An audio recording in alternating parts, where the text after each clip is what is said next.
Noslēdzies Latvijas avīzes un Nacionālā teātra kopīgi organizētais konkurss uzzīmē Raimondu Paulu.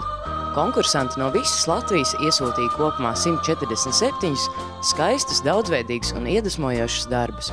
Ideja ir teātra. Šajā gadījumā Nacionāla teātra darbinieku bija priekšlikums, ka varbūt varētu mēs savus lasītājus mudināt, uzzīmēt Raimondu Paulu. Un mēs arī to darījām. Prieks, ka zīmētāji bija vairāk nekā 100, tā sakot. Katrā ziņā daži mēģinājumi portretēt Paulu bija tīri interesanti.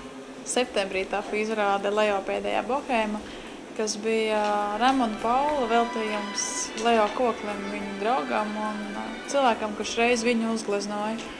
Un līdz ar to mums radās šī ideja, ka tā kā Leo Koklis uzgleznoja Raimondu Paulu, Raimonds Pauls viņam uzdāvināja šo mūziku, tad Raimonds Pauls tik daudziem mums ir dāvinājis mūziku, ka mēs varētu viņam pretī uzdāvināt viņa portretus. Es godīgi teikšu, domāju, ka būs mazāk zīmēju, jo gandrīz 150 darbi, tas, manuprāt, ļoti daudz un par to liels prieks. Tie darbi ir tik dažādi, tie līmeņi tik dažādi, un tas vienkārši pierāda to, ka Latvijā ir ļoti, ļoti talantīgi cilvēki. Mēs gan tajā, ka var uzzīmēt tik perfekti, gan tajā, ko varbūt mēs vairāk skatījāmies, tajā, ka var parādīt savu attieksmi, redzēt to dvēseli tam cilvēkam, nevis tikai pārzīmēt.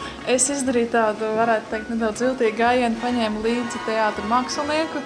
Viņš ir cilvēks, tomēr, kurš vairāk to skatās kā no mākslinieku viedokļa. Ja es varu skatīties vairāk no viedokļa patīk, nepatīk, vai kurš man iekrīt acīs. Un viņš arī man uzvedināja uz tām domām par to dvēseliskumu meklēšanu, par to attieksmes meklēšanu. Ja, protams, pirmajā brīdī ieraugot portretus, man pašai tas skatiens vairāk ķērās pie tiem, kas bija tādi vistuvāk patiesībai, kurus redzēju, atpazinu.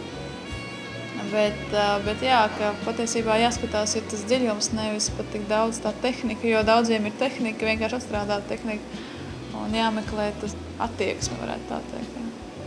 Mēs izvēlējāmies 5 darbus un vienojāmies, ka būs 2 uzvarētāji, nevis 1 uzvarētājs, un tā kategorija ir tāda kardināli teikt pretēja, ir viens mākslinieka darbs, acīm redzam, tā ļoti talantīgi un arī ļoti interesantā veidā un attieksmes veidā veidots darbs.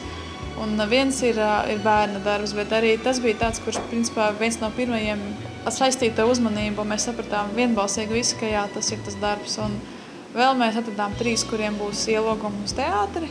Un vienai skolai, kur visas kaut kā tīri stilistiski tie darbi patika, teātris dāvinās tādas, tā varētu teikt, veicināšanas balvu iespēju visai klasē, vai kas tie bija, vai kāda zināšanas grupa, visiem kopā atbraukt uz teātri un noskatīties izrādi.